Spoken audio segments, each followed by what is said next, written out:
चतुर्थः पाठः सदैव पुरतो निधेहि चरणम के 2 पद्यांश किए जा चुके हैं। आज इसका अंतिम पद्यांश बताया जा रहा है। जहीहि भीतिम भज भज शक्तिम विधेहि राष्ट्रे तथा अनुरक्तिम कुरु कुरु सततम ध्यय स्मरणम सदैव पुरतो निधेहि चरणम। इस पद्यांश का अन्वय इस प्रकार है।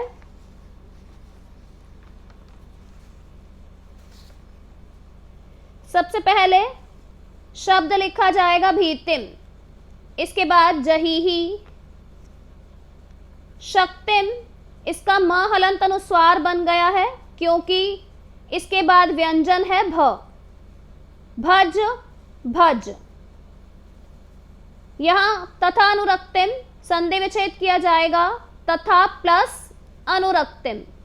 तथा शब्द को पहले लिखा जाएगा, इसके बाद राष्ट्रे, अनुरक्तिम का म हलंत अनुस्वार बन गया है क्योंकि इसके बाद व्यंजन व है। विधेहि, सततम ध्यय स्मरणम, यहां म हलंत अनुस्वार बन गया है क्योंकि इसके बाद व्यंजन क है। कुरु कुरु, सदैव शब्द संधि विच्छेद है सदा प्लस ए।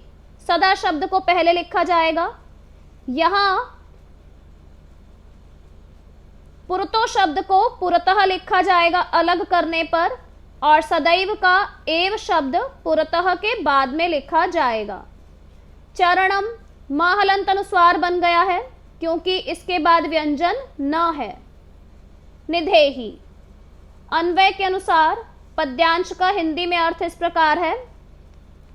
भीतिम भय, डर को, जहीहि छोड़ो, शक्तिम शक्ति को, बल को, भज भज भजो भजो। यहां भज शब्द को 2 बार लिखा गया है। यहां कवि अपनी शक्ति का प्रयोग करने पर बल दे रहा है, जोर दे रहा है। तथा वैसे राष्ट्रे, राष्ट्र में, अनुरक्तिम प्रेम, विधेहि रखो। भय को छोड़ो, डर को छोड़ो, शक्ति को भजो भजो। वैसे राष्ट्र में प्रेम रखो। सततम निरंतर, हमेशा, ध्यय स्मरणम, ध्यय लक्ष्य, स्मरणम लक्ष्य का स्मरण। कुरु करो, कुरु करो। यहां कुरु शब्द 2 बार लिखा गया है।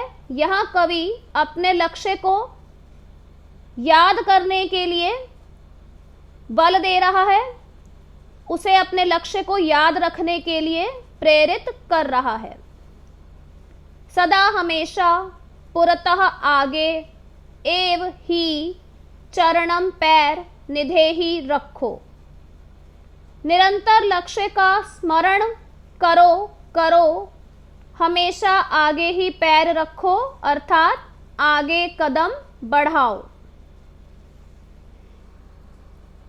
पद्यांश का भाव यह है, यहां कवि मनुष्य को डर को छोड़कर अपनी शक्ति का प्रयोग करते हुए, अपने लक्ष्य को याद रखते हुए आगे बढ़ने के लिए, आगे पैर रखने के लिए प्रेरित कर रहा है। मनुष्य को अपने मार्ग में लक्ष्य को पाने के लिए आने वाली बाधाओं को देखते हुए घबराना नहीं चाहिए, बल्कि अपनी शक्ति का प्रयोग करते हुए अपने लक्ष्य को पाने का प्रयत्न करना चाहिए। इसके अतिरिक्त कवि इस पद्यांश में अपने देश के प्रति स्नेह भावना, प्रेम को करने का संदेश दे रहा है, क्योंकि कवि एक राष्ट्रवादी कवि है, इसलिए वह राष्ट्र में प्रेम करने के लिए प्रेरित कर रहा है। इसके बाद इस पद्यांश का व्याकरण भाग वीडियो 2 में बताया जाएगा।